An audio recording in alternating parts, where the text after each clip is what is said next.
Carry on. Hey y'all, What's up? we're back.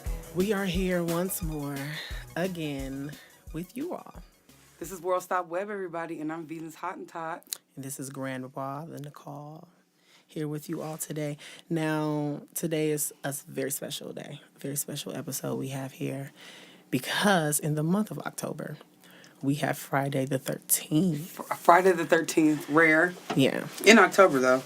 So this is really juicy stuff. Autumn is my favorite season, I would say, definitely. And I'm a winter baby, but I hate winter.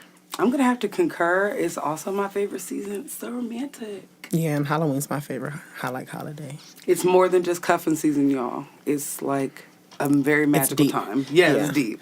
Like the energy this time of year is something serious. And everybody knows it. Like, you know, that's why we have Thanksgiving and all that stuff timed.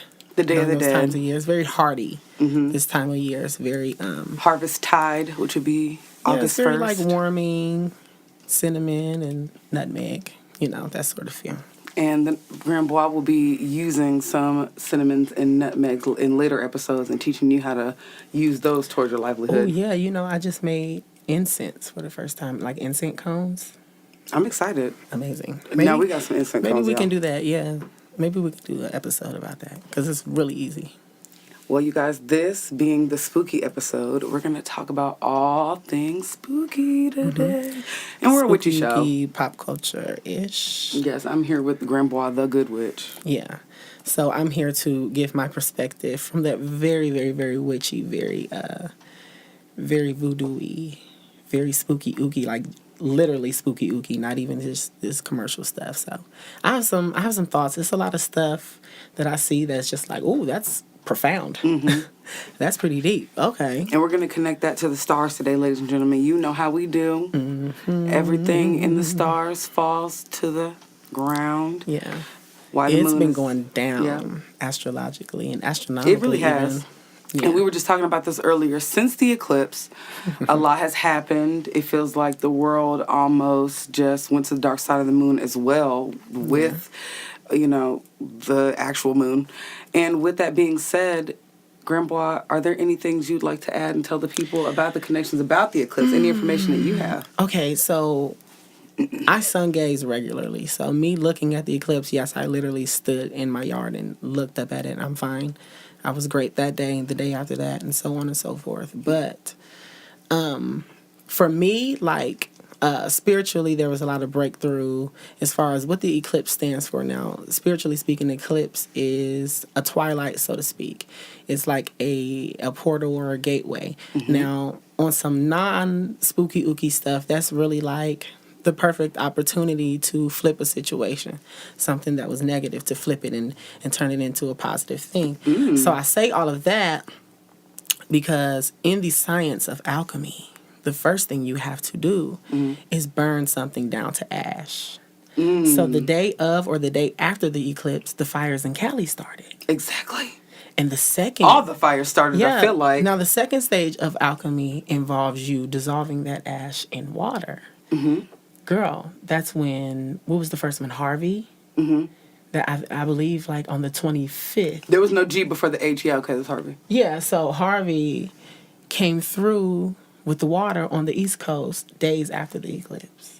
So that's all so far in order with the science of alchemy. I just thought that was really interesting because literally the day of or the day after the eclipse, it started going down in America on the continent from the left to the right, up, down, and even right now politically, Absolutely. it's manifesting in a really crazy way. There's earthquakes. And alchemy, ladies and gentlemen, for those who do not know, who, you know, and I understand all of you aren't into the stuff that we're into. You come to this show to learn.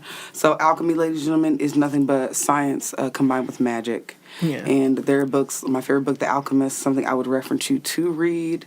And actually give us some feedback for those who have not read The Alchemist or heard It's of a any... good recommendation. Yeah, heard of any alchemy and did a little research. Let us know some things you learned. Yeah. And we'll definitely write you back. And just to expound on that a little bit, alchemy is really it's really deep because it is a literal physical science where you can go and, use the chemicals and beakers and, what we It think could of be measured. traditional. Yeah, Because that's all that science is stuff that can be measured. measured visibly and invisibly, and sometimes using technology. So you can definitely do that with alchemy as well, but it has a spiritual side where you can spiritually use that same process to, like I say, calcination is the fire. So spiritually, you would light a fire under an idea. You would create that spark for something that you wanted to manifest. Something Right, you under wanted to bring. manifestation. Yeah, you want to take lead and turn it into gold. You want to take negative and turn it into positive. You want to take nothing and turn it into something. So, Right. yeah, you definitely want to get into that book, The Alchemist, and definitely look up, a lot of different information on alchemy because it's deep and it can get you a lot of things. It can get you a lot of things. Now, on the spooky side, now, ladies and gentlemen, we are going to be discussing our topics today, and mine in particular. See, Grand Boy and I do not have conversations about the show until we get on the show. We try not to. We try not to, and it's always like I have something to tell him, and he has something to tell me, and we literally will be busting at the seams. Like, I can't wait to share this information with you. But I say that to say this. So mine, ladies and gentlemen, is going to be movies. Now, over the weekend, or over this past week or so, my boyfriend and I have watched these two movies that I, had never seen before, definitely had heard of, and that would be American Psycho, for those who've heard, starring Christian Bale, and that would be Mr. Brooks, starring, I think, Kevin Costner, I do believe, and if I'm wrong, feel free to correct me. I know I heard of American Psycho. I think I heard of the second one. Mr. Brooks. Brooks. I can't say which one was scarier, but they both had the same type of character analysis for this character. It was like the same type of character in two different situations and like two different age ranges almost. Almost like American Psycho, Christian Bale maybe would have gotten older and become a Mr. Brooks, which I'm just now connecting now. But okay, so let me tell you about it. So you got this character, Christian Bale's character, Patrick Bateman. And, you've heard that name before, like they sometimes reference that, Yeah, and just so y'all know, I have never seen this movie, so this. Yeah, we don't talk about this beforehand. We've got Patrick Bateman here, and he is basically like OCD, megalomaniac, but like completely bereft of any emotion. He is technically emotionally empty.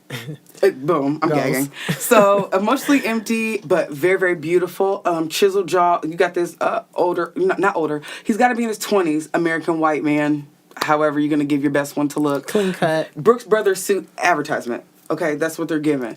He is completely insane, and he has a bloodlust. And a lot of the things that were going on in this movie were, this movie came out in like, I think it had to be the 90s. But I think so too. Either the 90s or like 2000, like the year 2000. But I think it was referenced in the 80s because it was like more 80s scene. And that was a gag because they even brought up Whitney Houston's first album. They were bringing up Huey Lewis in the news. It might be that old. Yeah, it might be that old, but I really think I saw 2000 on the where I was watching it at. But I digress. So basically, he had this bloodlust. He was running around killing people. And also, too, I want to say, when I was watching this, with everybody I meet, because I always try to just guess the person's astrological sign. And when I watched this, I was like, okay, he's giving me Scorpio passion, what they would give us. People think Scorpios are always these evil. They're always known for their evil or their crazy sex and all this, like, lusty stuff. But really, like, the Scorpios I met on the outside are the calmest people. He wasn't really giving me a Scorpio, even though somebody would automatically think that. He was giving me an insane Virgo. Okay. Because he was psycho about, like, his skin. He had, like, 1 million moisturizers. He would wash his face down to the T. I mean, he's crazy. So he's doing crunches and working out to slasher movies with a ice eye mask on, trying to keep his puffiness down. Oh, yeah. So he's, prima donna. Bottom line, he's completely hairless. He's completely the T. So he's got this girlfriend. He hates her. But she's, they're just walking in this crazy fancy land. He kills all these women. And at the end, he tries to confess. He tries to confess in himself. He calls his lawyer, leaves a voice message of everybody's killed, where their bodies are at. And you saw this crazy American, very American, like, this is supposed to be American to the T. And the conversations, and one of the deep things I want to point out was he he wasn't really racist. He had his biases, but he used to get on other people for being racist because everyone around him, he didn't realize until he tried to confess, had no emotion just like he did. He thought that he was the only one living in this world. It seemed as though that he was the only one living in this world who was completely gone of any type of emotion or compassion or empathy at all. But like, you know, a lot of his friends would make anti-Semitic jokes at the dinner table. It was really showing you like white supremacy at its finest, but in a Wall Street mindset. Like everybody here had money. You know, he brought up being a child of divorce, and so I'm like, okay, there's a little trauma there. He's like a rich kid. Very much a Donald Trump character as far as being a rich kid, your parents. Yeah. Very much a Donald Trump character. No emotions and, you know, coming from a deep place. But back to what I was saying. So he called his lawyer and he tried to confess of everything he did. And I think the craziest part of this movie, and that was so deep, was that he tried to confess, and I think that was the scariest part of the movie, his lawyer's face. I've never seen such good acting in my life. And when I was looking at his lawyer, I was like, wow. His lawyer gives me Aquarius because Aquariuses are full of light, full of happiness, full of joy. They're all smiles. And sometimes if they go to a dark side, they're emotionless because they can't commit to anything. So they have no emotional attachment to anything. But they're smiles on the outside. A Scorpio's going to give you more lusty, maybe like a more seductive smile. They're Aquarius has nothing inside is going to give you blank energy, all smiles. I'm working off like a fake battery. Oh, wow. And so, but that was just, you know, I can go, you know, who knows what sign they might have been, but this is what I'm, you know, just giving you a part of what the show's about. That's deep. But long story short, to wrap it all up, when he was talking to his lawyer had no emotion. He tried to confess to his lawyer, and his lawyer basically let him get away with it. His lawyer said, Patrick, I don't know what you're talking about. He said, I sent you a message. He said, I sent you the message of me killing everybody. They're like, no, Patrick Bateman wouldn't do that. Like, you can't. He smiled and just walked away and just looked blank the whole time like you never heard him. You can't. Oh. Like, basically just like he never confessed. And that is what is going on today. Like, spiritually, it's a lot. And, you know, the world is crazy right now. Everybody sees how it's going. And I think spiritually, we're losing, like, all of our emotionness. And it's going to go to a very killer instinct. And so things like The Purge and, you know, to touch on Mr. Brooks, but I'll make it a little faster than American Psycho. Mr. Brooks was basically an older version of that. Was an older man, and he had a bloodlust, and he also basically had schizophrenia. He had whole other personality that would ride around in the car with him, speak to him, do everything with him. His name was Mitchell. That was telling him who to kill. Looked nothing like him. He had mentally had another person with him, telling him to kill. And these characters are very much the same as far as their meticulousness. Their closets were suits perfectly aligned, boots clean, everything clean to the T, like crazy meticulousness. That's why I said Virgo. Yeah. These people gave me insane, twisted Virgos because, you know, there's nothing more organized and more to the money than an organized Virgo. It will outwork a hardworking Capricorn. Yeah. A Virgo that's focused. In the name of being organized. Absolutely, but in the name of winning. A Virgo will step on your face to win. A Capricorn's just going to work hard to win. Yeah. So there's another type of character, those Virgos, but that's why they go well with Scorpios, the so-called craziest in the zodiac. I don't have time. I actually live for Scorpios. I have a lot of Scorpios that are my friends. Scorpios are good friends to me because if you don't fuck with a Scorpio, then you'll be fine. If you start doing dumb shit, Scorpios take it too far. Too far. I can't date you. Yeah, they take it too far if you do something, but they usually don't just go off of nothing. Unless it's one of those crazy ones, which I haven't really run into too often. So I've seen the crazy ones do crazy stuff to other people, but the Scorpios I know, a lot of times the Scorpios I know are very traumatized. I don't know a Scorpio that's not a little traumatized. Or they just hold on to trauma more than anybody else because they are still a water sign, so they're still emotional as fuck. We think they're fire, but they're not. Yeah, they're fiery water. I think somebody compared them to like rubbing alcohol or like gasoline.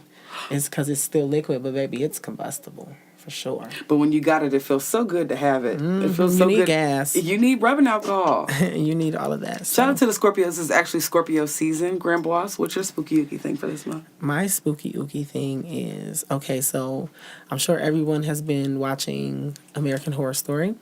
I have. The Cult.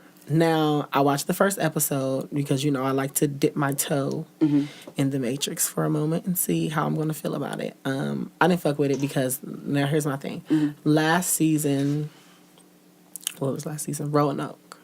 Oh, I watched Roanoke, which started out as The Forest, ladies and gentlemen. They should have left it as The Forest. I was watching that one. I was fairly consistent with watching that one, but this is what tripped me out. What tripped me out was y'all had to have shot this show at least 6 months to a year prior to it actually airing, right? So everything's planned, everything is set to a schedule. Bottom line. A ritual, so to speak. Yeah.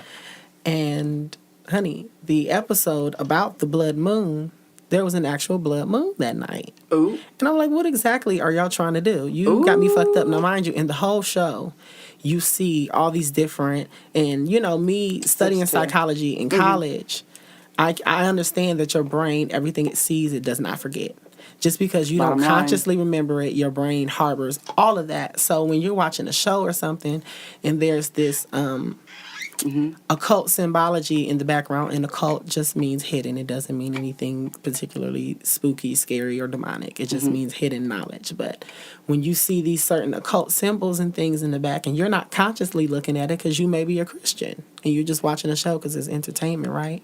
But that's in your brain. That's in your mind now. You may just be unknowing. You don't could have be to Muslim, you don't have Jewish, to know anything. Buddhist. But what you do need to be able to do is recognize ritual and recognize when somebody's doing some shit to your head. Absolutely. You need to be able to recognize that. I don't care, if you practice what I practice, but at least know what you're up against, because this TV thing is crazy. So when that happened with American Horror Story Roanoke, spooked the hell out of me. I was cool. I did not even finish that episode. I'm like, y'all, because whatever you're trying to manifest, you will not use me to do it. I'm way too, potent. Absolutely. I'm too powerful to be playing with y'all, so I'm cool. Have you watched any of the recent season? I watched the first episode of this one. I know it's supposed to be about phobias. And I do not like holes. Yeah. I've always not been a fan of holes. But I watched it. I'm watching it. I'm caught up. I'm just... I watched the first episode and I was cool once again because it's mirroring so closely to what's actually going on. No, but literally. It's sort of like the thing that I don't like about these shows and stuff is how are they doing it on time? How are you doing it on time? But then secondly, there's always two sides to a coin. So we could be focusing more on the positive things that are going on, like we were talking about a little bit earlier. With everything socially that's going on, you are seeing a rising of European Americans that are coming and just saying, what Trump stands for, we don't stand for. Absolutely. As far as him trying to separate us, we can't let that happen. Like, you see a growing... Yeah. Well, always a few of them fighting with us. A growing faction of European Americans who are making it clear and blatant, because it's getting to a point now where it's like... Whose side are you on? Because it's getting ugly. But that goes into Pluto transits. Yeah. Pluto, shout out to Scorpios. Yeah, once more. In the season. But go ahead, I'm listening. So, you just have to be really careful about what you're watching on these shows. So I noticed that this season, it gives a negative connotation and spin to everything that's going on, because we could be talking about how now the people in the middle and lower classes are sort of bridging that gap between us. We could be talking about that. But of course, the show is sort of, because it has to pump fear. That's what it's all about. It has to stick with you emotionally that way. And that's what this whole occult season is about. It's about using your fear. It's about using your fear to on you to create power for others. Yeah. That's a whole nother 3 episodes. Hello? Stick with us, ladies and gentlemen. Period. We have entire cities in the U.S. that are dedicated to energy harvesting, like the way they're set up. Bottom line. Touch on it a little bit. Okay, so Detroit, Washington, D.C., if you look at aerial shots of a lot of this stuff, the way it's set up, it mirrors the way monuments and things were set up in ancient Egypt. Oh, yeah. As far as the monument being an obelisk that was literally in Memphis, Egypt, it mirrors like that. And then you have to look from the ground point, even things as particular as how tall exactly is the U.S. monument, above and below the ground. Right. Stuff like that. Sea levels. Have to, when you know little stuff like that, it's like, wow, okay, somebody's obviously doing this on purpose. Why? then you start learning the sciences. You know, You the got these giant alchemists. phallic symbols, and you're praising that. You you're taking walking pictures and with living that. it, and you don't even, Bottom line. know what's going on because it's just the monument as far as you're concerned. But it's definitely being used for a purpose, So we'll know that purpose. But like I was saying with American Horror Story, yeah, I just didn't mess with it because I feel like it's trying to bait fear out of people because fear is what's fueling a lot of the social problems that we're having now. Exactly. European Americans, white people, they're fearful of losing their privilege. Absolutely. We're fearful of losing our lives. Everybody's in Yes. fear. Everybody's running in around in fear. circles and acting crazy and pointing fingers and having the Absolutely. wrong conversations and just having the wrong conversation, running amok, or going around the point of the conversation. I get that a lot. Yeah, and never really getting to the point. Never really getting to the meat in the sandwich. And I think that happens a everybody lot. sees the point. Everybody knows the meat is in the sandwich, but they refuse to acknowledge what they just ate. Mm-hmm.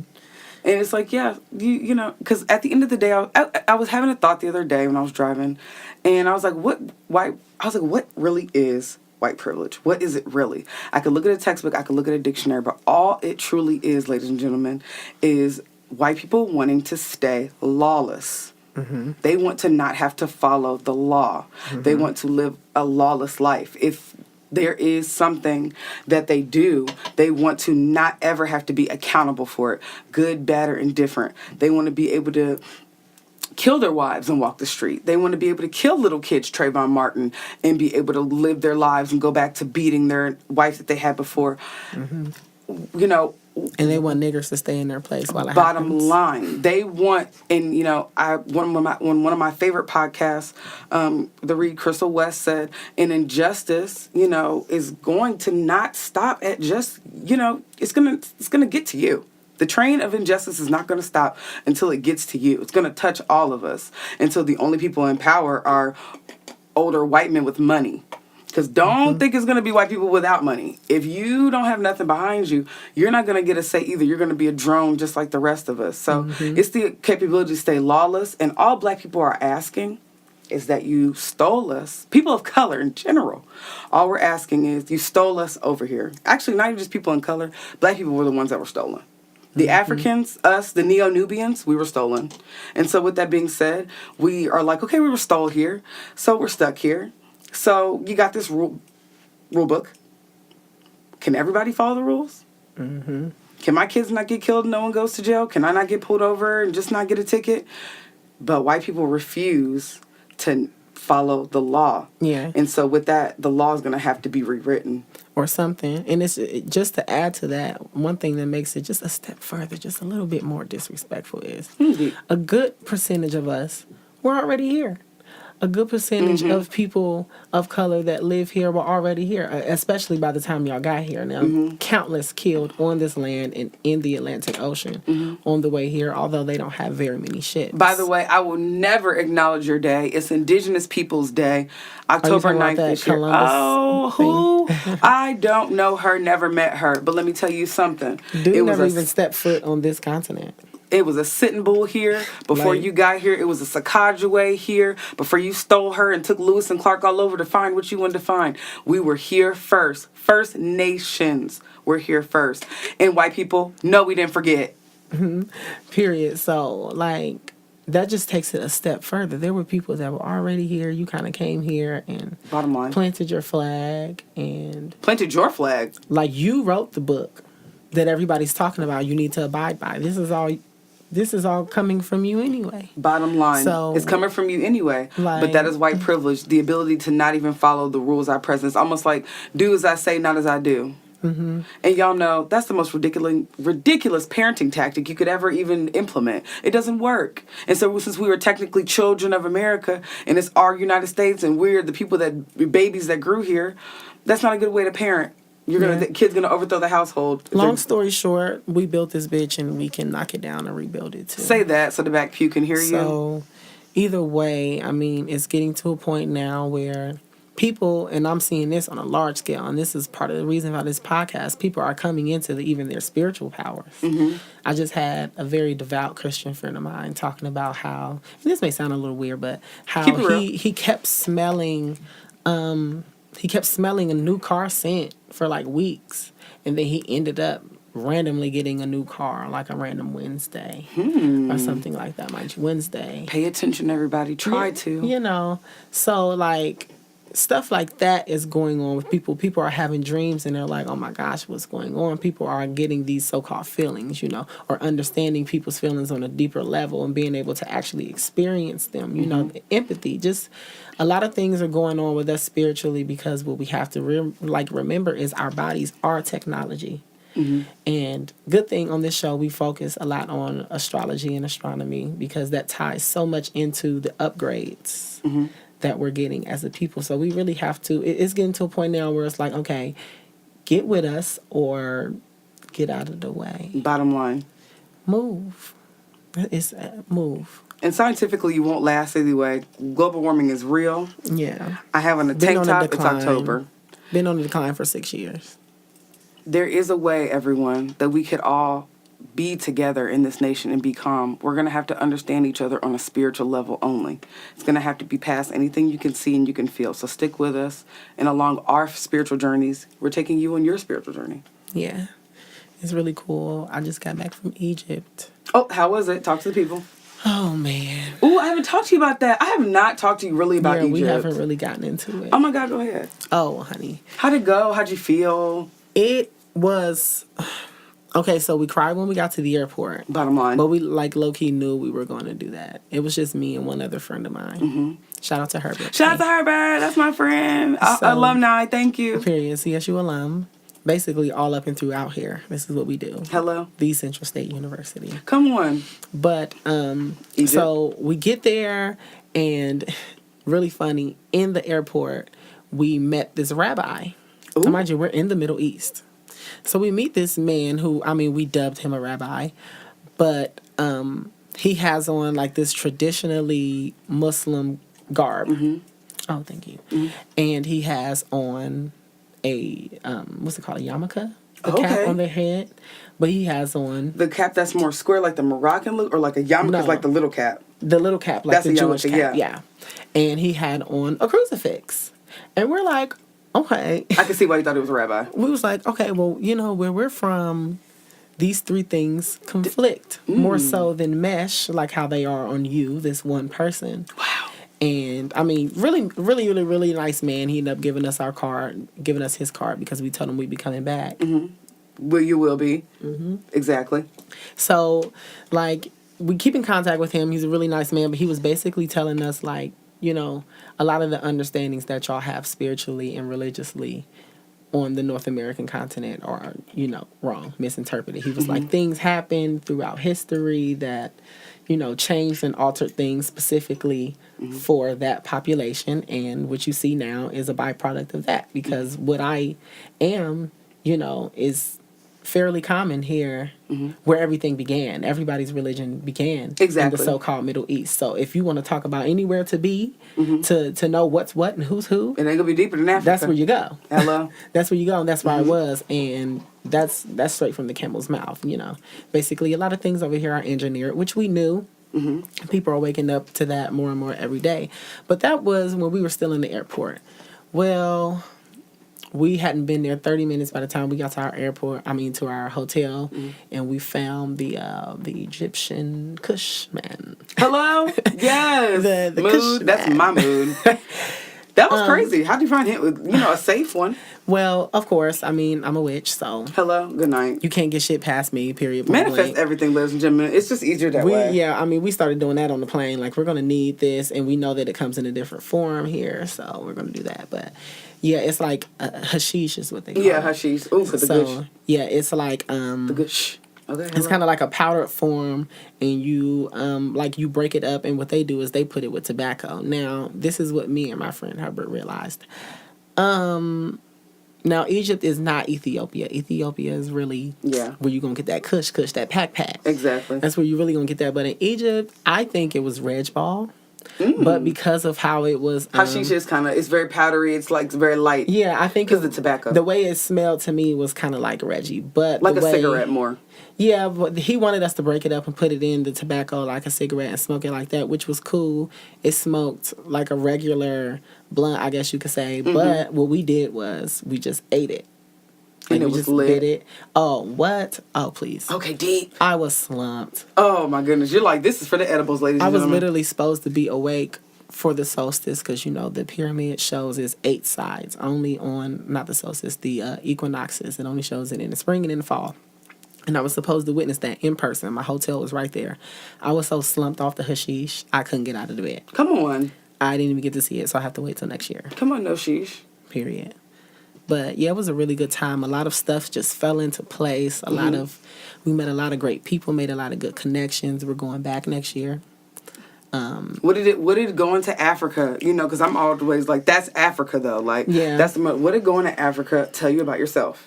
Now, here's what my thing is, the culture there is not exclusively African. I feel like for me to really experience it the way I need to answer that question for real, I need to go to multiple different countries in Africa to really be able to, because it's really more so Arab ran, so the culture is more so Arabic. It does have African flair because it always was considered a part of Africa, but they've sort of siphoned the culture African wise out and sort of injected more Arab than anything, occupying the land, and I'm upset about it.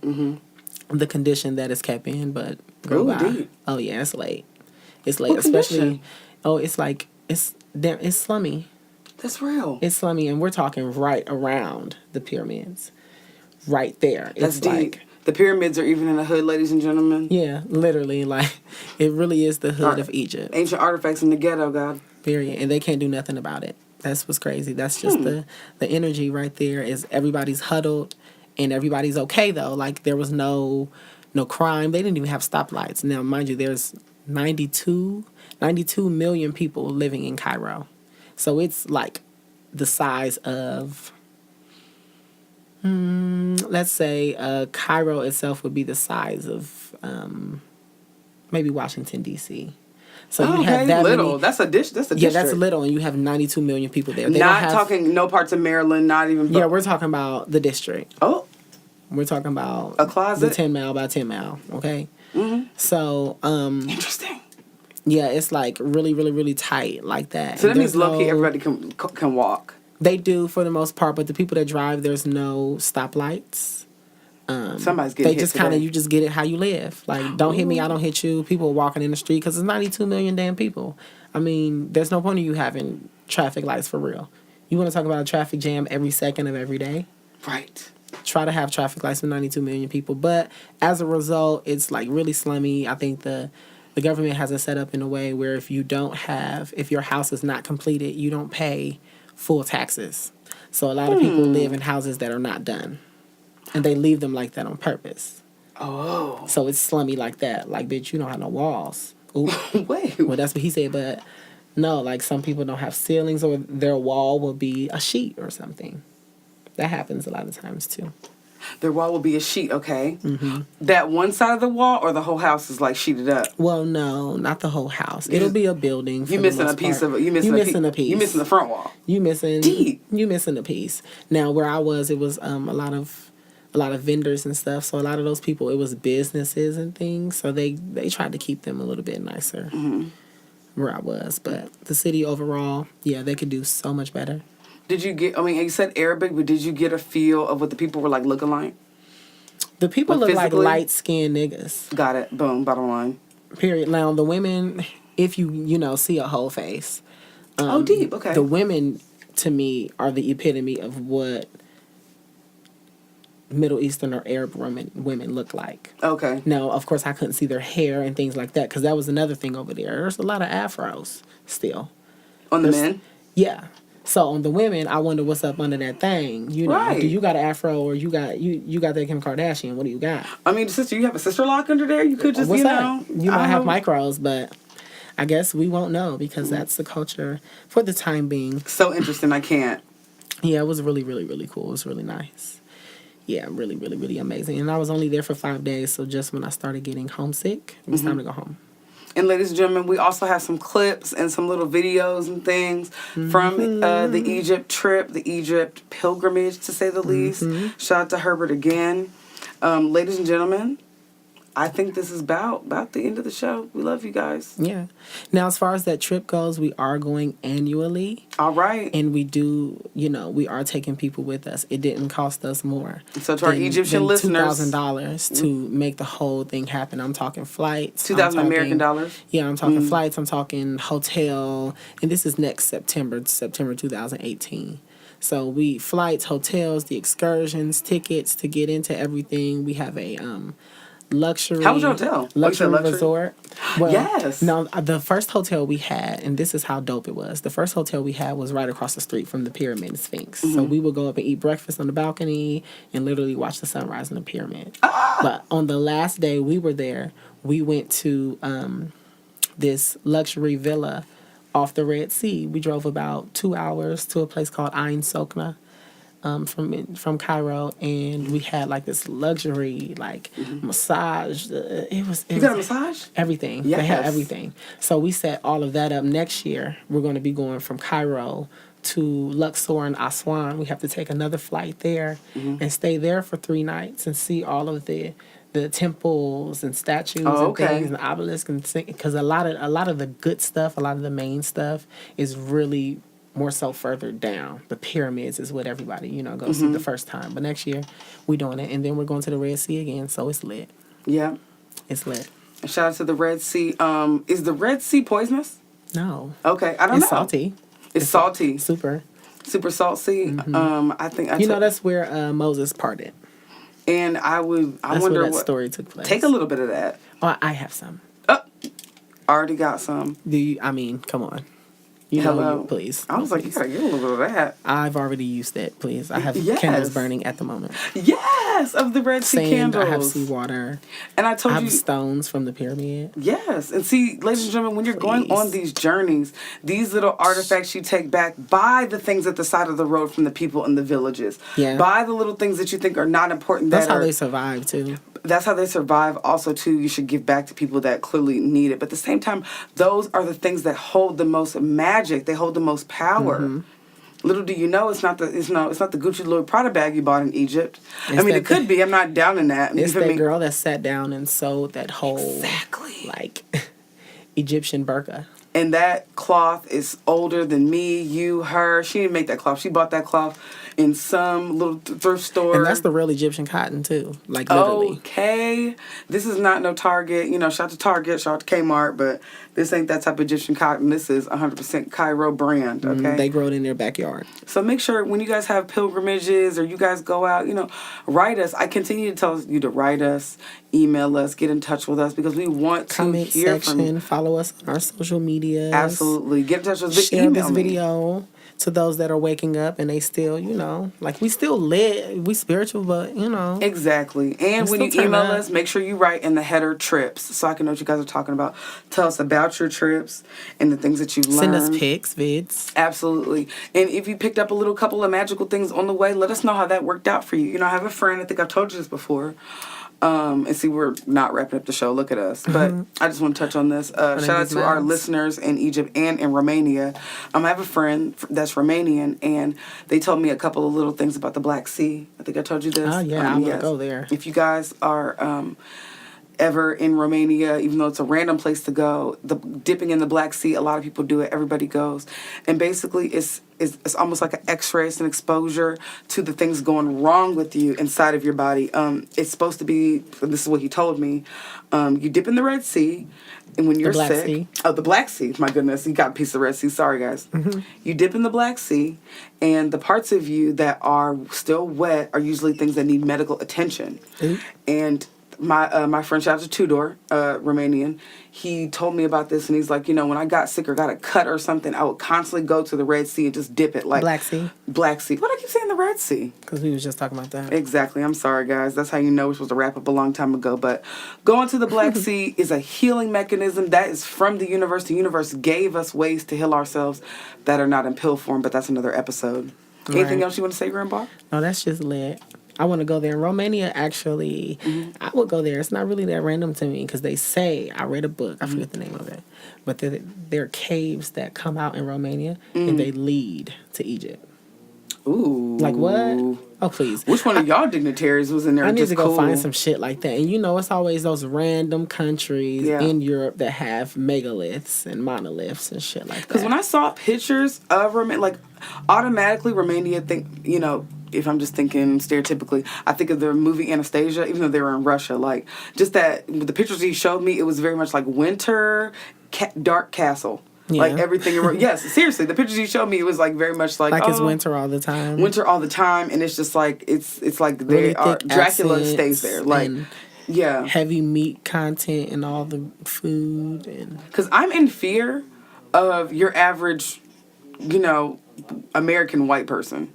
You can give me an Italian, you give me a little olive. I'm not saying they're not racist too, because trust me, I've heard Italians say some very biased things, but at the same time, you feel me? Give me more of their history, because it's still kind of like pure to what's real. It's pure to the old ways. yeah. Give me your old recipes. Yeah.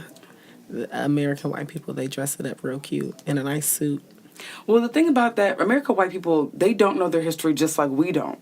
Yeah, they know even less. And actually. we were stripped of a lot of our history, and I understand that. But, like, my boyfriend's Swedish, but he doesn't know what it means to be Swedish. We have to go research it, just like I have to research what it means to be African. Mm-hmm. We're all displaced here. That's why we're America. That's what makes us one. And that's all I got to say. That's what should, yeah. So this was a really good episode. I wonder how long it was. We're starting to get a little bit more lengthy. I fuck with it. We're keeping it real. Yeah. We're keeping it real. And that's World Stop Web, everybody. Grandpa. All right. Well, it was so good talking to you all again. I personally cannot wait to be back with you once more. We got some good stuff. We have videos. We have everything coming for y'all. So just stay tuned. All right. You'll be hearing from us more often, and email us and bug us because you're not bugging us. Right. TLC fan mail. We kind of need it. We love y'all. All right. Love you guys. See you guys later. Peace, light. See ya.